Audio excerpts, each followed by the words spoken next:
మీ కుటుంబ శాంతి, ఆరోగ్యం, ఆర్థిక అభివృద్ధి కోసం రుద్రాక్ష మహాపూజలో తప్పక పాల్గొనండి. ఇప్పుడే నమోదు చేసుకోండి.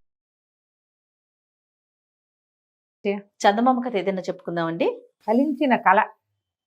బాగుంది రమ్మగారు. కళలు ఫలిస్తాయి కదా జయ అప్పుడప్పుడు కదా. కొన్ని అసలు గుర్తుండవు, రోజు వచ్చేస్తుంటాయి మనకి. అవును. కానీ కొన్ని కళలు వెంటపడతాయి, ఏదో ప్రత్యేకమైన కళగా కనపడుతుంది. ఒక్కొక్కసారి ఎప్పుడో మనకు సంతానం కలగబోతుంది, కలిగే సమయం వచ్చినప్పుడు కొంతమందికి పువ్వుల తోటలు, పళ్ళ తోటలు అలాంటివి కళ్ళలో కనపడతాయి. పువ్వులని పళ్ళ తోటలు కనపడితే పిల్లలు పుడతారనమాట. పువ్వుల తోటలు కనపడితే ఆడపిల్ల, పళ్ళ తోటలు కనపడితే మగపిల్లలు, అలా చెప్పేవాళ్ళు ఊళ్ళల్లో, చెప్పుకునేవాళ్ళు.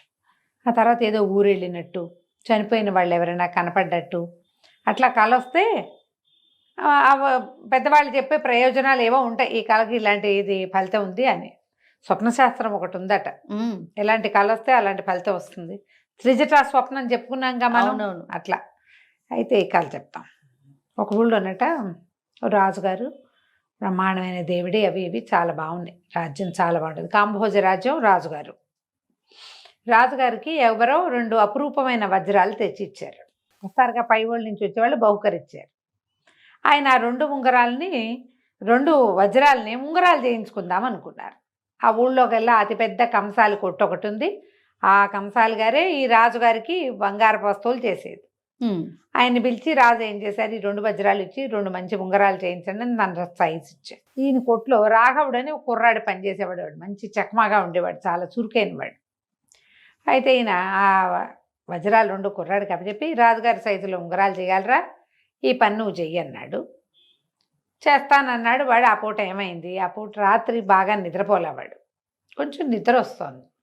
ఆయన కంసాలు, నేను ఇంటికి వెళ్ళి అన్నం తినొస్తాను, వీటి సంగతి చూడమంటే వీడు అవి ఎదురుగుండా పెట్టుకుని బల్ల మీద కూర్చుని పని మొదలు పెడుతూ కళ్ళు మూతలు పడిపోతున్నాయని బల్లకి తలకాయ ఆనించి నిద్రపోయాడు. ఇది వజ్రాలు ఇచ్చి ఒక 2 రోజులు 3 రోజులు అయ్యింది. 2వ రోజు అనుకో, రాజుగారు ఆ రోజు మారు వేషంలో ఊళ్ళో తిరుగుతున్నాడు. కంసాలి వాళ్ళు ఇప్పుడు బజార్లు ఊళ్ళలో ఎట్లా ఉండేవి అప్పుడు ఆ కాలంలో, ఎవరికి వారివే ఉండి అంగళ్ళు, ఏ అంగడికి ఆ అంగడి అంటే ఈ రకం అంగళ్ళన్నీ ఈ లైను. అవును, అట్లా ఉండేవి బజార్లు. మనకు కూడా ఈ బందర్ బెదవాడలో అలాగే ఉండేవి. అవును రమ్మగారు. ఇప్పుడు కూడా మనం బేగం బజార్ వెళ్తామా, భలే ప్రత్యేకంగా కనపడతాయి. పచారీ సామాన్లన్నీ ఓ వైపు, ఇత్తడి కొట్లన్నీ ఓ వైపు, ఈ బంగారం ఇమిటేషన్ వస్తువులు దొరికేదంతా ఓ లైను, 1 గ్రామ్ గోల్డ్ కనపడుతుంది. బట్టలకు ఓ లైను. మనకు కూడా హైదరాబాద్ బ్యాంక్ స్ట్రీట్ అని లేదా, అట్లా ఉన్నాయి. ఈ కంసాలు సందు వైపుకి వస్తుంటే ఉంగరాలు ఏమైనాయో మొదలుపెట్టాడో లేదో చూద్దామని ఆయన కొట్లోకి వచ్చాడు. వస్తే కుర్రాడు కూర్చుని ఉన్నాడు, పని చేస్తున్నాడు అనుకుంటే కాదు, వాడు నిద్రపోతున్నాడు. ఈయన ఏం చేశాడు, అటు ఇటు చూసి వీపీది పెడేయలమని కొట్టి ఒక్క అంగలో బయటకు వచ్చేసాడు రాజుగారు.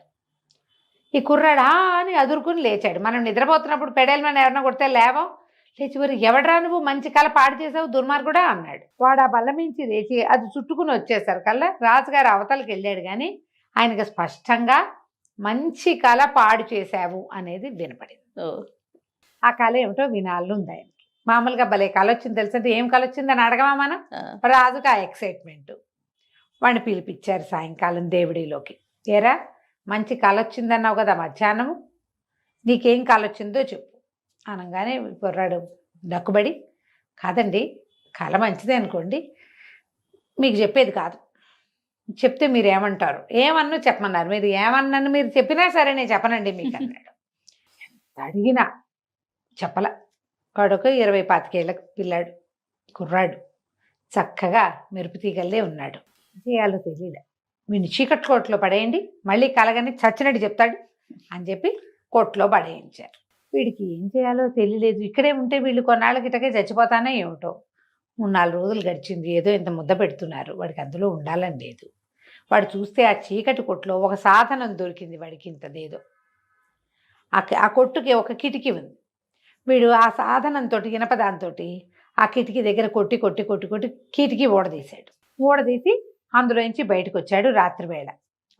బయటకు వచ్చి చూస్తే ఆకలి చచ్చిపోతున్నాడు, ప్రాణం పోతోంది వాడికి. పొద్దున ఏదో ఇంత పెట్టారు, మర్నాడు పొద్దున మళ్ళీ వాళ్ళు పెట్టేదాకా కిరకిరలు ఆడిపోవాల్సిందే. పైగా ఇదంతా తవ్వాడు కాదు, శారీరక శ్రమకి పిచ్చాకలి వేసేస్తాం. పహరా సైనికులు కనబడేసరికల్లా అమ్మో అని ఇంకొక భవనంలోకి జొరబడ్డాడు.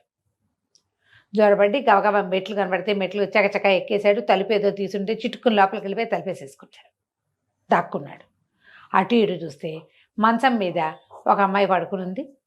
యువతల పెద్ద మేజా బల్ల మీద ఒక డ్రాయింగ్ టేబుల్ లాంటిది ఉంటాయి కదా, ఆ టేబుల్ మీద అన్నము పప్పులు ఉప్పులు ఏమిటో పెట్టున్నాయి. ఆహారం కొంచెం వాసన వస్తుంది గాలి వచ్చినప్పుడు. అబ్బా ఏదో ఆకలిస్తుంది తినేసేద్దామని దీపం పెద్దది చేసి చూస్తే వాడికి తెలిసింది పడుకున్నది రాజకుమార్తె. చల్లగా ఆ మేజా బల్ల దగ్గర కూర్చుని కంచం కిందకి దింపుకొని అన్నం ఆల్రెడీ ఏవో కూరలు అవి వేసున్నాయి, పక్కన గిన్నెల్లో బోల్డ్ పెట్టున్నాయి. అన్నీ ఒకదాని వెనకాల ఒకటి పంపుకొని శుభ్రంగా తినేసాడు. కడుపు నిండా అన్నం తిన్నాడు. అన్నం తిని లేవబోతుంటే ఆ బల్లకి కాలు దగ్గర భళ్ళుమని శబ్దమైంది. గిన్నెలు పడ్డాయి. అదాటన రాకుమార్తె నిద్ర లేచేసింది. ఎవడరా నువ్వు అంది. నేను ఎవరైతే ఏంలే అన్నాడు. అనేసరికలు ఉండు నేను రక్షక పట్లకు పట్టిస్తా అంటే పిల్లాడు కుర్రాడు అన్నాడు. వీడు రాఘవుడు, ఆ పట్టించు మీ నాన్న చేతిలో ఎటకు చచ్చేవదాన్ని వాడినే నేను. చచ్చే ముందు నీకు ఒక మాట చెప్పిపోతాను, నేను నిన్ను ఎంత ప్రేమిస్తున్నానో నీకు నేను చెప్పలేను అన్నాడు. రాజకుమార్తెకి నవ్వొచ్చింది. ఇప్పుడేగా చూసేవంది. కాదులే నేను ఎప్పుడో చూశాను నిన్ను అన్నాడు. అనేసరికి అప్పుడు కొంచెం పరిశీలించి చూస్తే సన్నగా రేవటల్లో ఇంత ఎత్తునున్నాడు. ముక్కు మొహం బాగుంది. వాడి జుట్టు గిట్టు బాగున్నాయి. మాట కూడా బాగుంది. వాడికి ఇంప్రెసివ్గా మాట్లాడాడు. ఆడపిల్లలకి అట్లా వేసి మాట్లాడే వాళ్ళంటే ఇష్టంగానే ఉంటుంది. నవ్వింది. అన్నీ తిన్నావా, ఇదిగో ఇది కూడా తాగాని, అక్కడ ఏదో తాగడానికి ఒక ద్రావక ఉంటే అది ఇచ్చింది, అది కూడా తాగాడు. తాగాక ఎవరైనా వస్తారు మరి, సరే నేను వెళ్ళిపోతానన్నాడు. మళ్ళీ ఎప్పుడు వస్తావు అని అడిగింది. రేపు వస్తాలే ఆకలిస్తే అని చెప్పి మర్నాటి నుంచి రోజు రాత్రిపూట ఆ కిటికీ ఊడ తీసుకుని నడుచుకుంటూ వచ్చి చీకట్లో రాజకుమార్తె గదిలోకి వెళ్ళిపోయి శుభ్రంగా పళ్ళెంతో పెట్టున్నవని తిని కబుర్లు చెప్పుకుని వాళ్ళిద్దరికి అచ్చంగాయలు ఆడుకునే వాళ్ళు కబుర్లు చెప్పుకునేవాడు. రాజకుమార్తె వీడి ప్రేమలో పడిపోయి ఉంది. ఈ ఇట్లా నడుస్తూ ఉండగా ఏమైందట, ఈ రాజుగారిది కాంభోజ రాజ్యం కదా, చిన్న రాజ్యం. పెద్ద చక్రవర్తి ఒక ఆయన ఉన్నాడు. ఇట్లాంటి 25-30 రాజ్యాలు ఆయన కింద ఉంటాయి. ఆయన ఏం చేశాడట, 3 గుర్రాలను పంపించి మీ రాజ్యంలో తెలివిగల వాళ్ళు ఉన్నారా, ఈ 3 గుర్రాలది వయసు కనిపెట్టండి, ఏది పెద్దదో ఏది చిన్నదో చెప్పాలి అని పంపించారు. 3 సమానంగా ఉన్నాయి, నల్లటివి, చక్క కుచ్చుతోకలు. రాజు చూశాడు, సైన్యాధిపతి చూశాడు, అశ్వశాలాధ్యక్షుడు చూశాడు, ఎవరికి తెలియదు. రాజుగారు మా అమ్మాయి భలే తెలివిగలది, అమ్మాయి కబురు చేస్తానన్నాడు. అమ్మాయి వచ్చి చూసింది. ఏమో నాన్న నాకు తెలియట్లేదు అని. కానీ పిల్ల తెలివిగలది, పట్టేసింది. ఏం చేయాలో తెలుసు దానికి, కానీ చెప్పల. వెళ్ళిపోయి ఎంతమందో తెలివిగల వాళ్ళని చెరసాలలో బారేసావు, ఎవడైనా చెరసాలలో తెలివిగలవాడు ఉంటే వాడిని కేకేసి కనుక్కోనాన్న అని చెప్పింది. ఇది సాయంకాలం జరిగింది. రాత్రికి మన కుర్రాడు రాఘవుడు భోజనానికి రాజకుమార్తె దగ్గరికి వెళ్ళాడు. రాజకుమార్తె అంది, రేపు పొద్దున్నే మా నాన్నకు నువ్వు గుర్తొస్తావు, పిలుస్తాడు, 3 గుర్రాలు ఉంటాయి, అక్కడ నువ్వు ఈ ప్లాన్ చెయ్యి అని చెప్పి కుర్రాడికి చెప్పేసి వాడి శుభ్రంగా అన్నం తిని తెల్లవారేసరికల్లా తన గదికి చేరుకున్నాడు చీకటి కొట్టులోకి. సరే రాజుగారు ఏ నేరాల మీద ఎవరెవరిని అరెస్ట్ చేశాము లిస్ట్ అంతా తీయండి, అమ్మాయి చెప్పింది కదా చూద్దాం ఎవడైనా తెలివిగలవాడు ఉన్నాడేమోనని. అన్నీ చూసాక గుర్తొచ్చింది ఆయనకి. చీకటి కొట్లో ఒక కుర్రాన్ని పడేసాము, శలాకలాగా ఉన్నవాడిని. వాడి శక్తి అయితే వాడి కళ ఏమిటో చెప్పలా మనకి ఏకేశ్వరుడు అన్నాడు. బతికే ఉన్నాడు, ఎందుకు బతికుండాడు, శుభ్రంగా రాకుమార్తె తినాల్సిన అన్నం అంతా తింటున్నాడు వాడు, నుండగా ఉంటాడు. పిలిచారు. పిలిచాక రాజన్న అడిగాడు, నీ కళ ఏమిటో చెప్తావంటే చచ్చినా చెప్పనండి అన్నాడు. సరే చచ్చకపోతే పోయావు, ఇగో ఈ 3 గుర్రాలు ఉన్నాయి మన దగ్గర, వీటిలలో దేని వయసు ఏమిటో చెప్పగలవా అన్నాడు. చెప్తానండి ఇదైతే అన్నాడు. ఏం చేయమంటావు, ఎట్లా చెప్తావంటే యవధాన్యం పట్టు తెప్పించండి, 3 ముందు ఎవలు పెట్టించండి, తిన్నాక చూద్దామన్నాడు. 3 ముందు 3 ఇంతంత ఇవి పెడతారు. చెక్క వాటిలలో ఇంత తొట్టెలలో ఉన్న దాంట్లో యవధాన్యం నిండా పోసి పెట్టారు. మొదటిది మొత్తం తినేసింది, రెండోది సగం తిన్నది, మూడోది అందులో మొహం పెట్టి అదేమిటో చూసి మానేసింది. యవధాన్యం ముదిరిన గుర్రాలే తింటాయి, ఓహో లేత గుర్రం తిందు. ఏం చెప్పాడంటే మొత్తం తినేసిన దాని వయసు 3 ఏళ్ళు లేదా ఆ పైన, సగం తిన్న దాని వయసు 2 ఏళ్ళు, అసలు తిన్న దాని వయసు 1 ఏడాది.